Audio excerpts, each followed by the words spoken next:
So hi everybody, it's Steve Falcon Napier. Welcome to Building a Career That Matters. Today, with any luck at all, we will finish up our debriefing of this 2022 Success Strategy for Human Development Professionals ChangeWorks profile that you are all invited to complete. Those of you that are listening to these recordings or watching this on YouTube, in the description block below the video, you'll find a link to help to enable you to take the survey itself. It's free, so just go ahead and click on it, and as soon as you're done, you should get results. And I think it's more useful to you as you are watching these videos to have your results in front of you, so kind of make a connection between what we're saying and where you happen to be plotting on the change grid.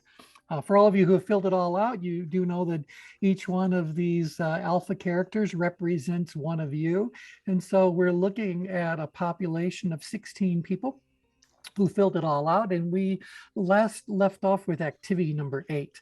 And this has to do with performing a needs assessment to pinpoint all the ways in which I may be of greatest value to my clients. Now, you guys kind of plotted in quite the scatter pattern. I mean, yeah, almost everybody is leaning out grid. That's great. But why do some of you see the challenges being a 10 or an 11? In fact, that's 6 out of 16 people rated the challenge a 10 or 11. Nobody gave it a 9. A bunch of you rated it as an 8, and well, a lot more, much lower than that. So also, you guys rated your ability by and large as being 9 and higher. So you can see why the average rating, represented by the triangle, is so close to the desired rating, which is represented by the diamond. Now, again, we chose this particular location, the diamond, as the ideal location for this activity for obvious reasons. A needs assessment, if that doesn't scream an analytical driver energy, I don't know what activity would. So overall, you're plotting quite close to that, even though the scatter pattern is really very intriguing to get to this. But I left you guys with a little bit of a preview of what I was going to ask you all to do on this call. And that is, I want to know what you're currently doing in the name of needs assessment. So are you guys doing something very formal in structure? Do you use an instrument for that? Is it just conversational? But you guys are reporting a very strong ability to perform a needs assessment. So I'm kind of wondering, what are you doing and why do some of you find that so challenging? So I shall cease talking now and let you guys throw in whatever you'd like there. So what are you doing? And Well, I'll offer up some things, T, that we've got because we just spent last month working on this. We're just finishing it up. But we built a needs assessment process for our sales process around our whole pitch of what we call the CPR model, which is cash flow, people, and risk is the 3 primary reasons businesses succeed or fail. And the idea that you have to have all 3 of these things working within your business in an optimal format to have a thriving business model. So we developed a assessment process where for each of those 3 areas, there is 8 sort of business areas that tie into that. So 3 times 8 is 24 questions that give us a sense of what problems an organization is facing right now. And we let them take that test. It gives us some feedback, and we use it as a way to have a conversation around the value we can deliver to that company. Great. And Boris, did you figure out which alpha character you are? I don't think I'm on there exactly. Oh, right, because you filled it out after we ran. Yeah, but my plotting is closest to where you see D. Yeah. So I'm just to the right of D, a little bit out grid from there, right? Okay, so you're here, coordinates right there, yeah. 8 and 11. All yeah. right. So why do you find that challenging then? Well, because when I took the test, we were in the process of putting okay. All right. So then let's check in now. Right now, I probably would have changed it now because we figured it out. Well, let's do that. How would you rate your ability now to perform a needs assessment to pinpoint blah blah? I would say we're probably at 8 or 9. 8 or a 9. And how challenging would you say it is right now? Probably a 7. Okay, well, that kind of puts you in a decent spot right there, close to the average and desired location. So that's good. That's really good. Because it is a new thing that you guys are kind of inserting into your sales process, I'm sure there's a bit of a learning curve, and you just got to practice it a few times so that everyone's little, what do we say, a companion dialogue kind of goes along with it. Yeah. That's right. Yeah. And So, again, we've not tried it in the marketplace yet, so we don't know how it's going to go. I'm oh, sure that we'll get good feedback in the next month or two. okay, good. All right, wonderful, wonderful. All right. So who else? Who else has a needs assessment system you're using, and how is it turning out for you? Well, this is Drew. And when I read this, I thought this was a formal needs assessment. And so I ranked myself that way because mine's very informal. Oh, I yeah, have, that's all right. Yeah. Mhm. yeah, I have 12 questions that I ask authors when they come on, everywhere from have you written your book to do you have an editor? How many copies do you expect to sell? It's kind of a level setting tool for me to know where I need to go with the author. Sure. And So so do you always ask all these questions of all authors, or for the most part, does that hold true? yes, yeah, it's part of my intake. It is my intake process, actually. Yeah. Does it exist on a piece of paper? Yes, and then I go ahead and as Then I'm then going through it, allow me to label what you're doing as a formal needs assessment. 'Cause okay, it's got structure, it's got consistency, you are capturing the data. I mean, it might not be as an automated kind of web-based application, but that doesn't render it any less of a needs assessment. I think that for most of us, particularly for coaches, I would not be at all surprised to find out that their needs assessments tend to be conversational. And certainly I would hope that it's got some structure to it and some consistency in its utilization, so that they're, learning and growing, and sooner or later formalizing how they actually perform whatever intake they're performing. Yeah, so good for you. Yeah, okay, who else? Who else? David, you got one? Oh, you probably use a change grid. Yeah, I typically, yeah, no, I I follow MasterStream. Yeah, all right, okay. And so you're like following the path of self-discovery. Yes. And so in that particular case, I think everyone on the call is conversant in the path of self-discovery. The questions are rather formal, but they're open-ended. So we don't know what they're going to say. And once they start sharing stuff, we'll find we want to build the subsequent questions on whatever their prior response happens to have been. So there's a formal structure there, but not so much a set of strict things you're looking for. Yeah. And so then, David, do you tend to move from a path of self-discovery conversation into a change grid if the situation seems to warrant it? I can, but typically in a selling situation, I've found that I don't want to get confused. It's I consult and coach so much that it's easy to let that hat slip on during a needs assessment. And frankly, I find it counterproductive not to focus on the path. Yeah, I would agree with you as well. I tend not to pull out the change grid at that initial conversation sort of area. I mean, if we're marketing by doing some kind of a research project, well, then certainly a change grid is involved. But if I'm just trying to determine the lay of the land, I tend to follow the path of self-discovery.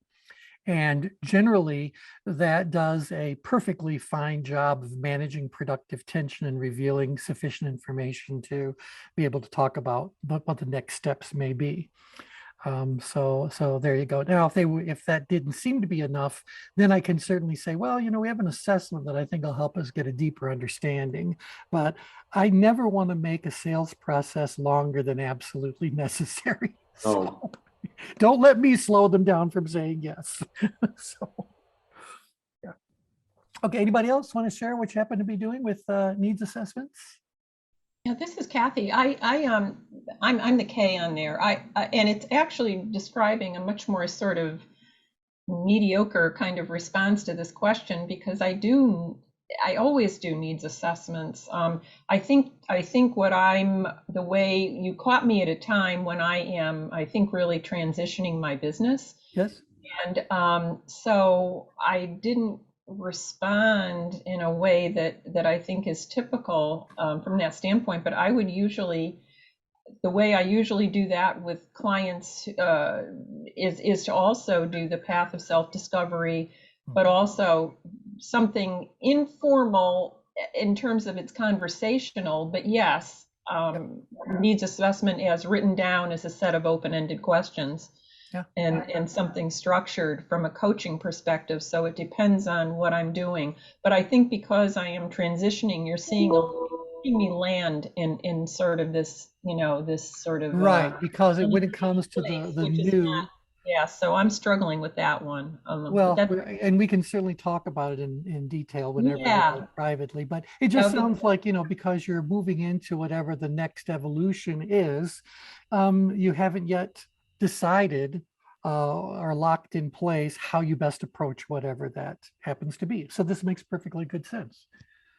You got a decent amount of skill around it. You see a decent amount of challenge around it. So I don't think the plotting at K is in any way problematic, but obviously it does show that we need to do something to boost your ability by, what would that be, 3 solid points? And I think that's about getting more clarity around who you're going after, what are you trying to do with them, and what kinds of needs assessment questions would fit in best for that. So yeah. So now my point to the whole thing about needs assessment is that, yeah, while the change grade is a needs assessment, that's what its whole purpose is. I don't really care so much that you're using the change grade as much as I care that you're using some form of needs assessment, particularly for those of you that are trainers and consultants. Trainers and consultants are very often asked to provide a scope of work. And even if we're not asked to provide one, I think it's vitally important that we provide one anyway, because I've always felt that we get brought in to a training situation or a consulting situation with some sort of focused on some specific issue, and it's the tip of the iceberg.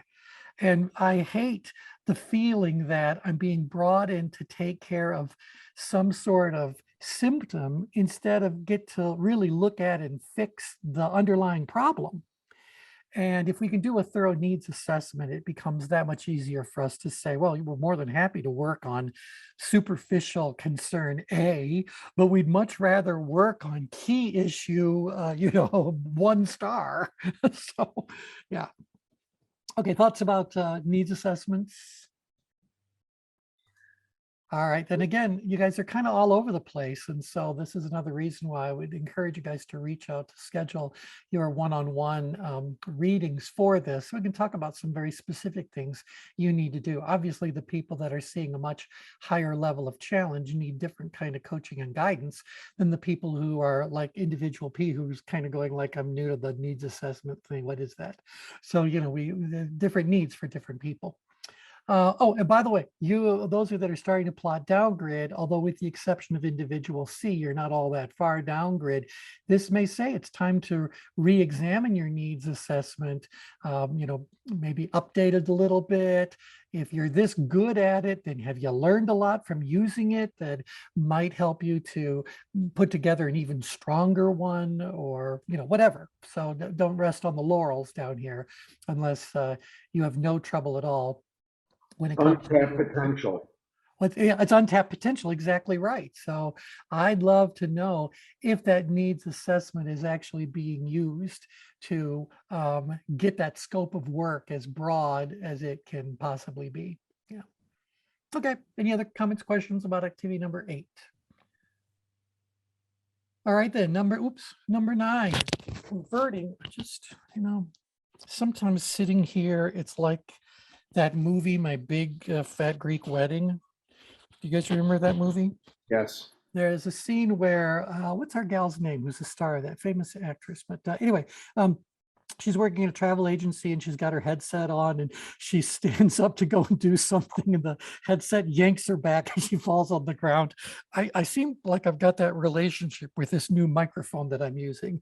Every time I move, it goes flying across the room. So, but I'll figure it out. All right, activity number 9, converting most inquiries into billable work. So this is all about sales skills. Now, it's interesting that the vast majority of you are plotting a solid level of ability to do that, 9, 10, 11, even a 12. Some of you are plotting it. In fact, that's 5, maybe a third of the population. No, more than that, 3, 4, 5, 6. Yeah, half the population or more is viewing the challenge as being less than the ideal location. So let's talk about the ideal location. I said you wanted to be in the exact center of the driver quadrant, a balance between expressive, amiable, analytical, and driven driver energy. Why would I say that that's the right energy when it comes to converting an inquiry into a billable project? Well, you need the driver energy, and I would imagine, by placing it there, you're covering yourself with the eventuality of whoever it is that you're presenting to. Yeah, because by being in the middle, I can just flex to being a little bit more enthusiastic and inspiring, or a little bit more supportive and understanding. If I'm leaning a little bit in grid, a little more analytical, prove out why, maybe just a little bit more assume the sale kind of thing, which we would be doing with a little bit more of a driven driver energy. I should have enough behavioral flexibility and enough strategy, what I would say, flexible, I guess is the word. Yeah, flexibility, that I can prove my reason in multiple ways, or I can influence it in multiple ways. I just need to stay a nice, solid driver. Now, to illustrate why that's the case, if the only thing you ever were when it comes to closing a deal was a driven driver, right out here, a driven driver, whatever, rather an amiable driven driver, nevertheless, you're out there. How could that be problematic? Anybody? Why too much a driven driver would that be problematic? Well, because it's like, you know, having the stereo on too loud, it just Mhm. disrupts everything. Yeah, and it starts to feel too aggressive, too manipulative. I'll give you a quick little story about this. One of our colleagues, I'll allow her to remain nameless for the moment, but she's been working with a provider in the world of marketing and all that for a very long time. And she's always loved working with this guy, and it's always been very pleasant and all this. Well, she received a sales document from him that was over the top when it comes to aggressiveness, all the kind of manipulative things you see in typical sales letters, like we only have room for blah, blah, blah, and you're going to need to act now and blah, blah, blah. And she experienced that as being so incongruent with a person that she's come to know and work with so much, that she brought it to my attention. And I said, well, the first thing I can tell you is that he didn't write this. So maybe he's joined up with some marketing firm and this is their idea and they put it all together and they're representing him, but you need to give him that feedback. And so she did. And he said, well, I don't want people to perceive me that way. And so there you go. We probably don't want the buying public to perceive us as being overly aggressive when we're in a helping position. So it's very strange for people to be too far out, get around that. Similarly, if we were just an analytical driver when it comes to selling, that might work for certain situations, but the people who need more of that interpersonal connection, people who need a little bit more amiable or expressive kind of energy rolled into it, would not have that need satisfied. And so being a strict analytical driver isn't going to work. And if I'm trying to sell to a technical organization and I'm an expressive driver when I'm trying to do it, they may not feel that I'm grounded enough in what I'm recommending to take me seriously, or it's going to leave them with a lot of unanswered questions. So this is why we're saying that ideal location as a balanced driver gives people the experiential and behavioral flexibility to morph into whatever that particular prospect would respond most positively to most easily. Thoughts about that? Yay, nay? Yeah, T, I always remember when we did our certification on MasterStream that you called us guides. Yes. And I think that's an apt word. Yep. Yep. They are all on their own path of self-discovery. You are there to lead them gently, but what do I want to say, but purposefully to whatever decision they choose to make for themselves. And so we have to be flexible enough to provide the guidance that's necessary. So at the end of it, you guys know, one of the things that we're most proud of when it comes to the Mastery Stream sales approach is that it is non-manipulative. It doesn't have trial closes and tie down closes and all that sort of stuff built in there. So at the end of it, people make their own buying decision and we're just there to support it. So at a certain point in time, we have to be willing to stop selling so people can start buying. And that's what we're talking about here. So, Yeah, I'm a little bit puzzled with my response to this. Yeah. Although it's not plotted there, it's the same spot that I think is O. okay, yeah, give us the coordinates. So you're plotting the at 11 coordinates and is- 8. Oh, basically it's the same as the whoever the O. Yeah, so 11 and 8. Very Yeah. strong ability to do it, but it has a bit of challenge. Mhm. Yeah, and I'm just not sure why I plotted that Well, far. what you're plotting there, with your energy around it right now would then be as a driven analytical driver. And I would say to you that in the conversation that you and I have had, the kinds of sales or prospects you're working with, the issues that are at the heart of what it is you're trying to do, I'm not at all surprised that you're talking more about the analytical reasons why someone should engage your services. You also have characterized your ideal prospect as being a company that's in a bit of crisis. Mhm. So when they're a bit of crisis, they need somebody to give them the what for. They need somebody to be a bit more directive. Mhm. And so in your particular case, you may actually, it may actually serve you very well to be a bit more of that very analytical, but that driven analytical driver. Now, that being said, your business has at least two parts to it. And that other one is getting those partners. Mhm. Now, Yes. the partners, I don't think being a driven analytical driver is the right energy for that. I think you Yeah, probably that's need to be a bit more of a balanced driver. yeah, that's why I'm questioning why I plotted there, because it seems to me I would be more upgrade than that. Well, and you may be, again, remember that even though an activity is somewhat specific, it says converting most inquiries into billable work. You you have a practice where you've got multiple products that are appreciated by different audiences or different prospect bases. Those prospect bases dictate what tone you need to take, what style you need to carry. And so I would just simply believe that as you were filling this out, you had a particular part of your business in mind, where I could put together a change grid. And this is true for all of you.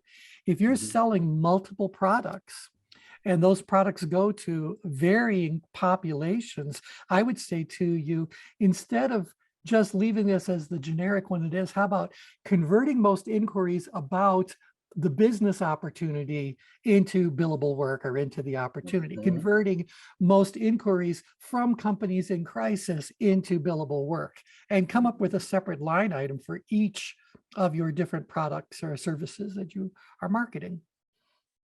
Yeah, that's what I was going to say for me, because I think I am in, And and yes. okay, And I'm not really thinking about that because I'm not exactly clear in terms of how do I combine the medicine and business together. So that's what I'm looking at for the tension management aspect. So I'm not even thinking about that. I have a understanding of what I want to do in terms of applying the tension management to these organizations to help them build what I call a culture of health, mhm. but it's not exactly clear. So I'm speaking to organizations because, you know, I talk to them about like the research on performance and how people are going to doctors. I think like 40%, so 1 out of 4 or something like that, go to doctors for stress-related medication. And 40% of them believe, or at least half of them believe, it's from work. Yeah. So I'm talking about this idea of creating a culture of health as a business imperative, but it's not exactly clear what that looks like in terms of organizations. And that's a conversation that I'm filtering through with businesses, because that's where we're getting the Sure. client, so to speak, for Right. the. And so it sounds to me that right now there is not a specific product that is being Right. marketed to a particular audience. But let me tell Exactly. you what this location on the grid really does mean.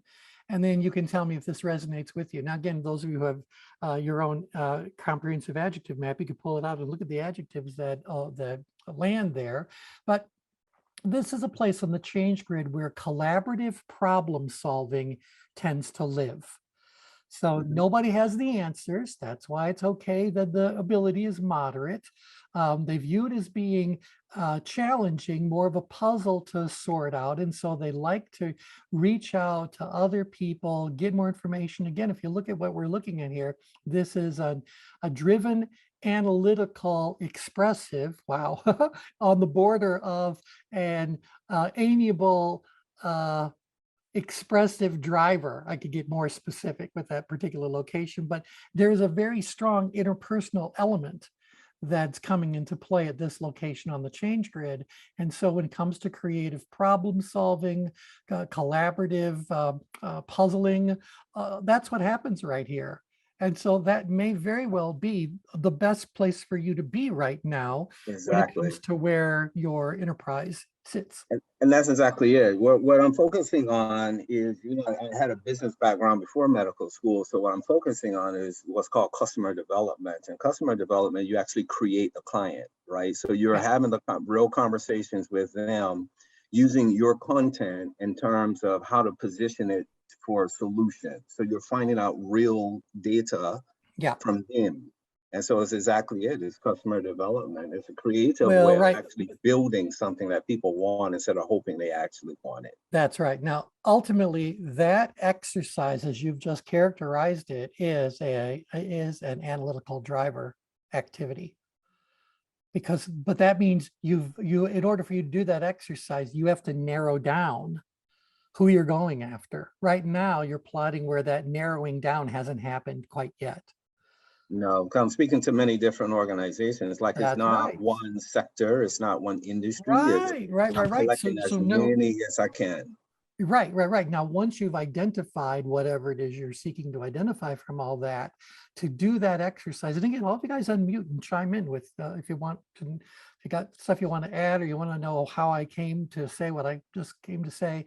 But what I am saying to you is that once you have identified who that target is, now you need to move into that very analytical driver kind of mode. Why would I be saying that? So T, what I'm hearing you saying is Brian is in the research mode right now. Absolutely. And once he gets out of that mode and he's clear about what he's trying to deliver, he will have more ability. He will feel he has more ability to deliver the right solution to that individual. And that's why he would be moving more down grid. Yeah, and the only refinement I'd like to make to what you said is that while he has an analytical energy, it is an analytical expressive energy. So it is this quest to figure something out, but not with the kind of formal scientific methodology behind it. So it's more like a free form grassroots tap into one another's creative problem solving energies, and where that all takes us, it takes it. So it's a little bit more spirit driven than it is science driven. Yeah, help me help you kind of situation. Right, exactly. There's a lot more openness to possibilities where he's currently plotting.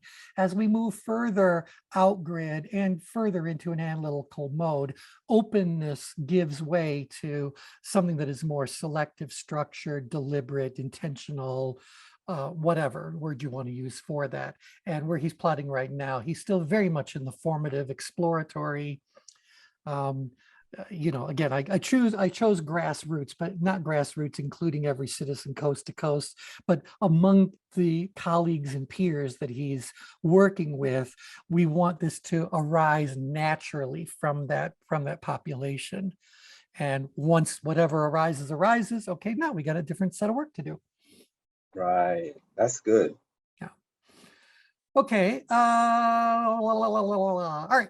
Anything else you guys want to talk about when it comes to converting inquiries into billable work? No? Then I will let you know that starting within the next few weeks, I've got such a pile right now of client-specific work that my other projects have kind of need to take a back seat for a short while. But I'm going to start doing a live series of master stream training for human development professionals. Those of you that are one of our licensed people, you're certainly welcome to come to that. Those of you who aren't currently licensed, there'll be something nominal that we'll charge for it because you guys have prior experience, and we'll let brand new people who have no understanding of who we are or what we do pay the bigger bucks. But nevertheless, I think that there is a huge need for sales skills specifically for the human development industry. And so I thought, why not provide that? Why not provide that? Mhm. Okay, let's go on to activity number 10 then. Keeping myself positive and motivated in an ever-changing and increasingly negative world. Now, I'll give you a little glimpse into something else that we're working on, but Linda and I have kind of, let's say, a cold launched, cool launched, nothing really hot happening yet. But we're out there doing what Brian was doing on the last slide. We're out there testing the waters for a program that we'd like to offer, or a club we'd like to start inside of Sun City West that we're calling Positively Living. One of the things that we've learned living here is that here you have all these people. Again, in Sun City West, we've got 35,000 people live here, 17,500 homes. And these are all people who had enough means to, get a place here. It's called an active adult community. So you'd think they want to be involved in things. Oh my goodness. The level of negativity and pessimism that is endemic to this community is startling. And so as a result, it becomes very challenging for positive, growth-oriented people to find and connect with other positive, growth-oriented people. If you get invited to dinner, I'm telling you, before the drinks are poured, the conversation is going to change to different people's ailments and what's going on with this, that, and the other thing. And so it becomes negative, if not toxically negative, very quickly. For those who have not listened to the series of Circle of Brilliance calls on the subjects of negativity, positivity, and neutrality, I will refer you to the YouTube channel to find those and jump in to those to learn what we're really talking about. And so we said, hey, let's create some sort of an organization, grassroots, little movement, whatever, that we'd like to do here for our own purposes, but ultimately that could be easily replicated by any and all of you in whatever community you'd like to focus on. So this is a big deal. How do you go about keeping yourself positive and motivated in an ever-changing and increasingly negative world? Now, most of you reported a very solid level of ability to do that. In fact, with the exception of 2 people, an ability that meets, exceeds, or greatly exceeds the ability necessary to perform this task. And so the ideal location for keeping yourself positive and motivated is to be an expressive driver. An expressive driver, technically an analytical expressive driver, but an expressive driver. Why does an expressive driver energy do the best job of keeping themselves positive and motivated? I mean, why? Why is that? Why an expressive driver energy? Stumping the stars. Well, let's look at that. There must be some reason underlying why I'm trying to keep myself positive and motivated. And that purpose is where this driver energy becomes predominant. I'm trying to do something. I'm trying to accomplish something. And I'm up against this roadblock of the world keeps changing and most of it ends up having some real negative energy around it. I gotta thrive in spite of that. And so we need that driver energy so the determination is there to stay focused and do something about it. And no one on the change grid is going to be more enthusiastic than a person who's an expressive secondary energy. So I want them to see the big picture. I want them to be inspired and motivated and energized. And I'd like them to display that so it has a bit of a contagious effect on others around them. So that's the ideal location for this particular thing. Now, I bring that up because you don't need a whole lot of ability in order to be enthusiastic. I don't know how many of you have ever taken the Dale Carnegie course, but one of the big things that Dale Carnegie talked about long before we understood much, if anything, about neurochemistry was that if you act enthusiastic, you'll be enthusiastic.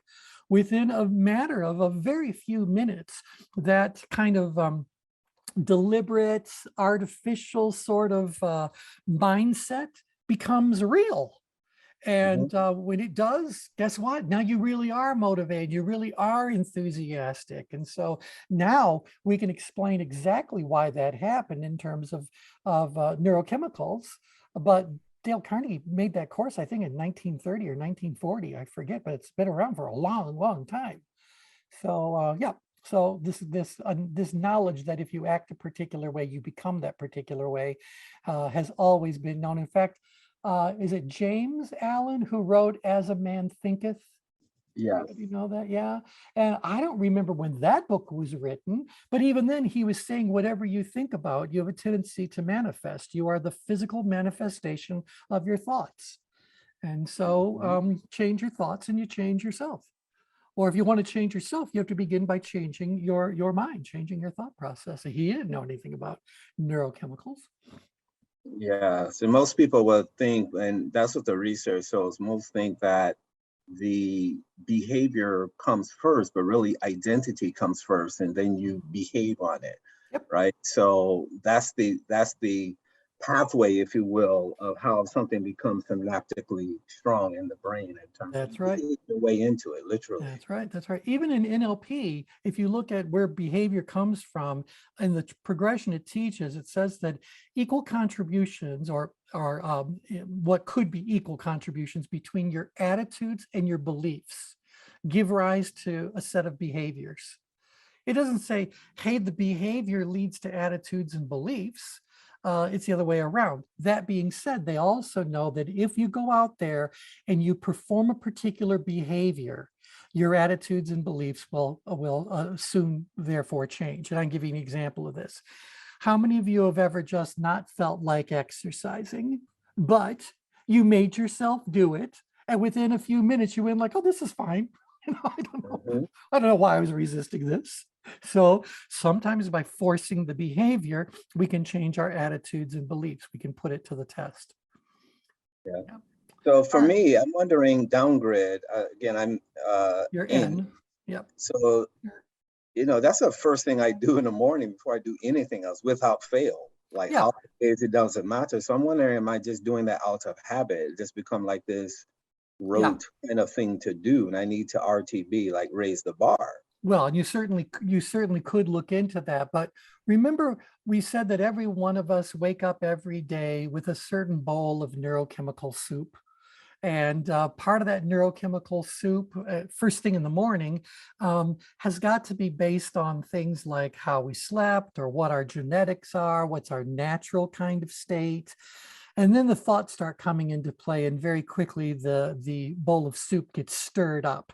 And sometimes it becomes a bit agitated or whatever, because now you're thinking about all the stuff you got to get done and the problems, because for a lot of us, that period of sleep serves as a wonderful escape from the realities such as they are of today.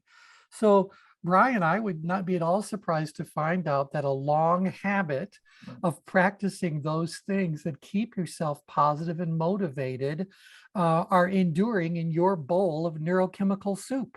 So whether that came from your genetics or from your practices, it still came there. And what I'm saying that, and it's probably consistent for all of you that are plotting with a lower level of challenge that's around it. I feel it when I don't do it. I can tell you that. Oh, I'm sure. Literally, even working out. So it's the same thing. And this has been since like I was 14, like the journaling. I do it in the morning and I do it before I go to sleep.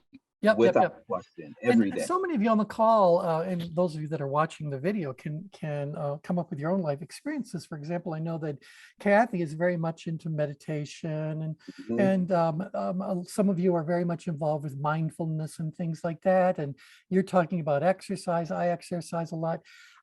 These all fall into the category of practices. And these practices help us to achieve and maintain certain states that we desire, but we have to continue the practice. Otherwise, we're going to revert back to whatever our natural endocrine soup, our natural neurochemical soup is, or to what our natural programming happens to have been. We got to Mhm. keep the practice up. So how do we move up to that Well, desired and that's a station? good thing because, so many of you, again, I said it's great that that this energy could be fine, but I believe that it's possible to keep yourself motivated in a much wider range of plottings. I just think the question is, are you really doing it?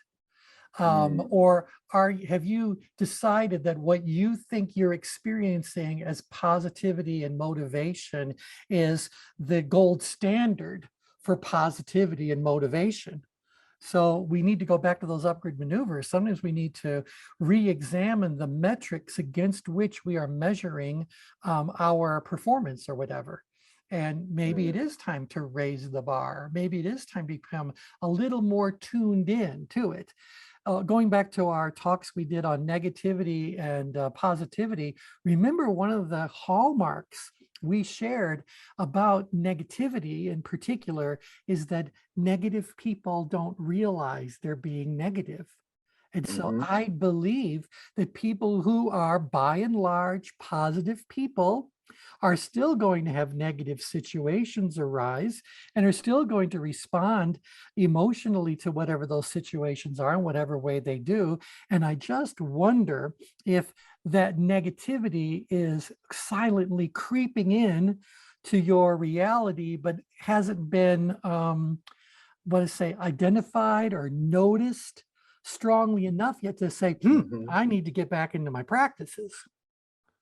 Yeah, I think the practice is, if I reflect on myself, has become sort of a protection, I guess, because when I look out and I see all this stuff, like in the self-help industry, it's just really annoying to me because most of it isn't self-help, right? It's about follow my steps. It's about do all these things, and none Mhm. of it really fits. And so you go back to the drawing table again. Yep, yep. So You for revert. me, it becomes like this protection. It's the same thing like dealing with a patient. If the patient just leave a physician office and they don't know how to apply the information, then they're positioned to come back. We Yes. didn't position them for any healing. We positioned them to come back. And so I think Right. about that in Right. terms of these practices. And that's what the practice for me is about. Is in Japanese, they call it shokunin, which is the master craftsman. There is no Mhm. there to get to. There is no there to get to, right? It's always a quest to get to whatever our. So T, I have something that came to mind about this. Um, every one of us has our own rituals, and sort of before I go to bed, there are questions that I ask myself about the day that I just had. Mhm. And one of those questions, I think, that's is what have I learned today? Which is, I ask myself every day. But what is my biggest challenge that I'm trying to solve right now? Mhm. Mhm. And I think that that question sometimes sets me up for unconsciously for when I go to bed and sleep. My Mhm. brain is thinking about that. Yeah. If I don't set the challenge the night before, when I wake up in the morning, somehow I feel different. I feel like um, I'm not as motivated, if that's Yeah. the right word, or as enthusiastic about the day that I've got ahead of me. Mm. Right. And I think I forget who was originally doing the research on using the sleep period for problem solving. Yeah. But they would basically say you go to bed verbalizing a clear intention for what you will discover, learn, figure out, whatever, by the time you wake up. We're going to sleep on it. The brain never goes to sleep. I mean, I know we lose consciousness, but the brain's still doing what brain all, does. But, you're just basically saying, look, brain, while I take a nap, I'd like you to work on the following project. And the brain says, okay. So, Yeah, because I find that in the morning, part of my ritual is I ask myself two other questions, which is what am I grateful for and what I'm excited about. And I tend to find out that if I don't ask myself the questions the night before, the way I just described, I have a difficult time answering the what am I excited about today. yeah. Yep. Mm.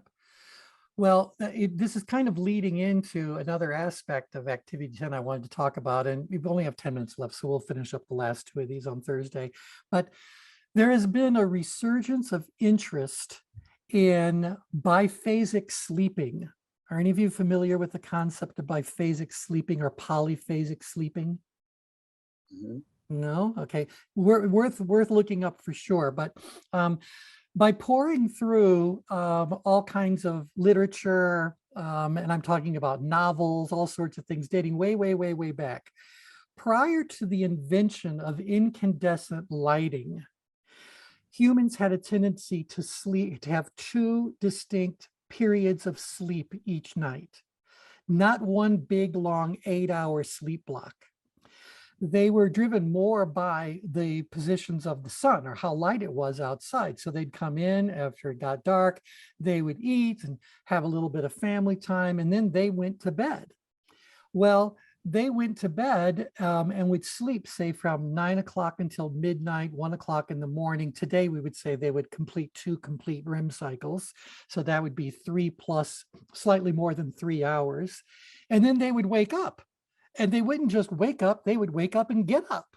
And then they might read for a while or take care of an inside project or whatever the case may be, until an hour, hour and a half later, they would be sleepy again and they would go back for the second sleep.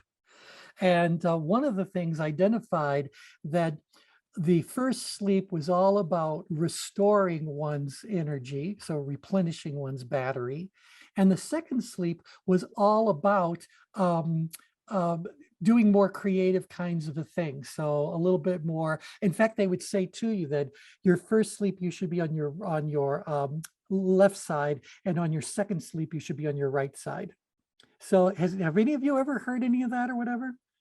No? I've heard Heard of it. something like that in terms of there was a study on delayed sleep syndrome, which is a real thing of people who can't sleep at night, and so they're up during the day, and Yeah. so they studied like their sleep patterns, and so I heard about that there.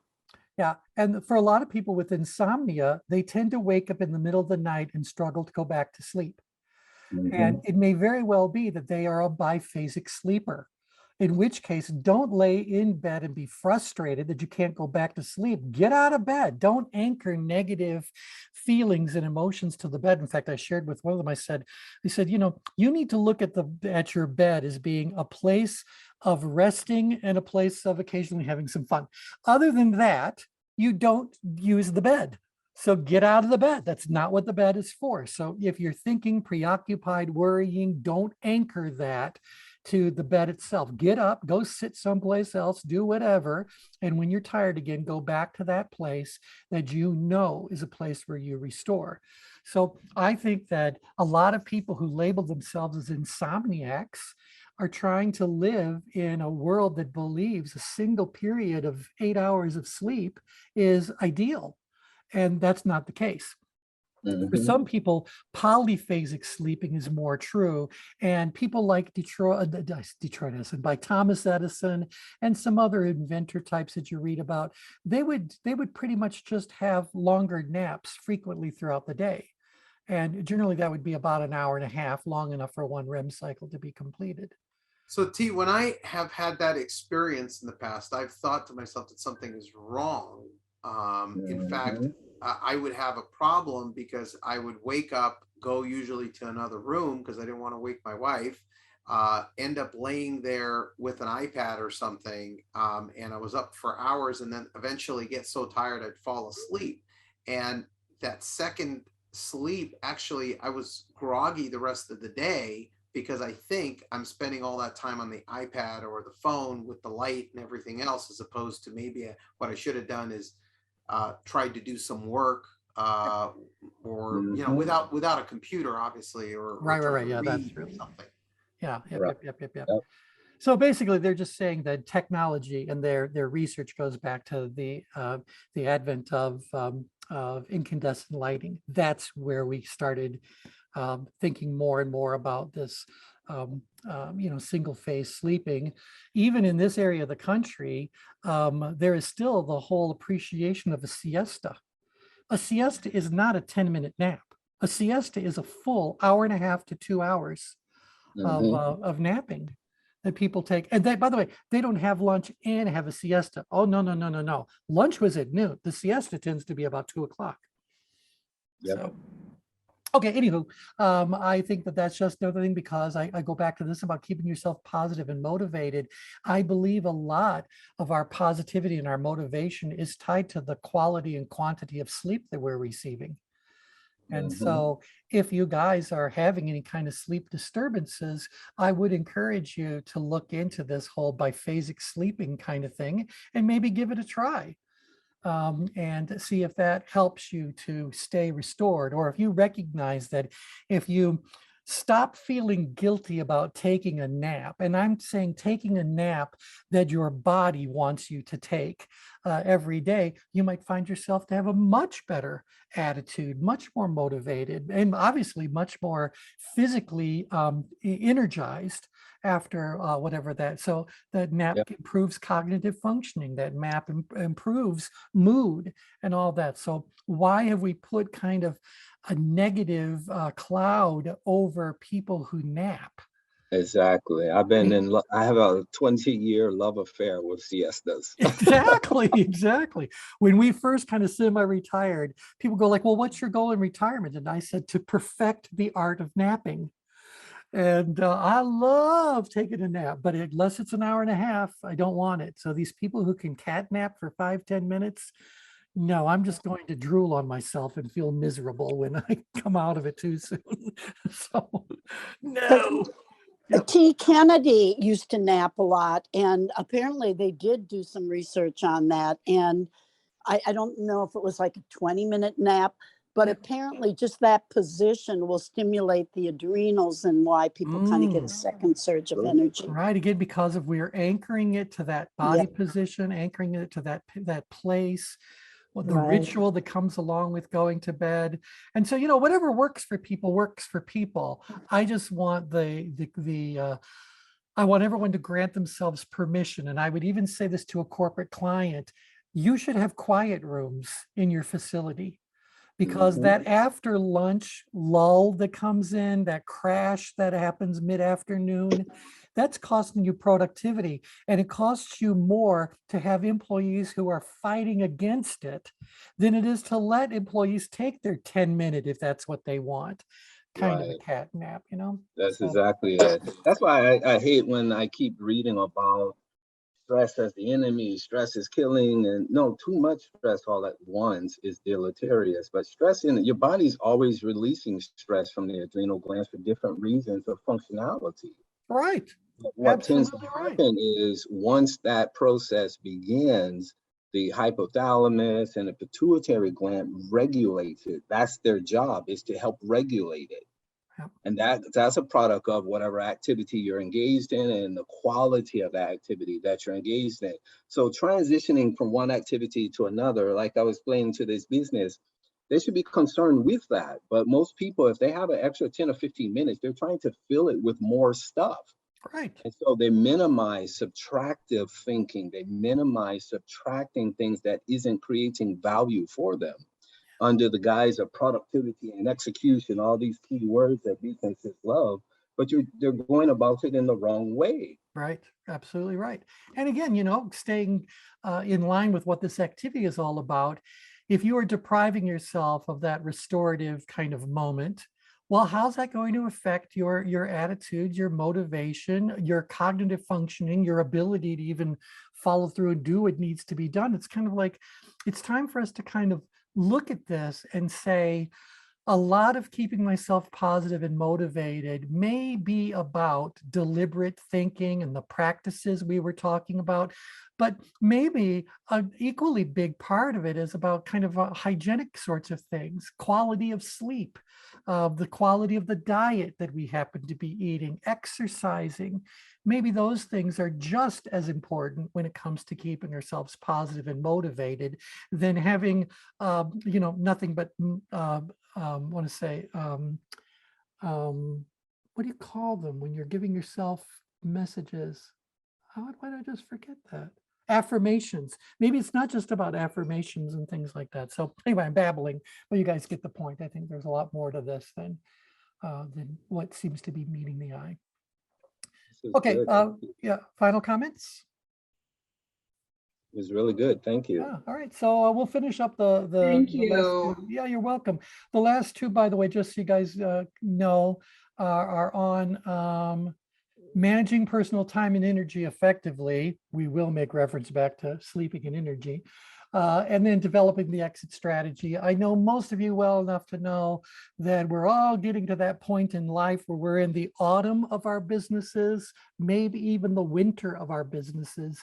And it's time for us to start thinking about, well, what's it going to look like 10 years down the road, 5 years down the road, 20 years down the road, as the case may be. So you don't decide to figure that out the moment just before. You need to start to I want to say, engineer or re-engineer your practice so that you can maximize what you want most when you choose to retire, whatever that means. All righty, so that's what we'll talk about on Thursday. So with that, thank you all very much for joining in on the call. Have a wonderful next couple of days, and we'll talk again soon. Bye, everybody. Thank Bye you. bye.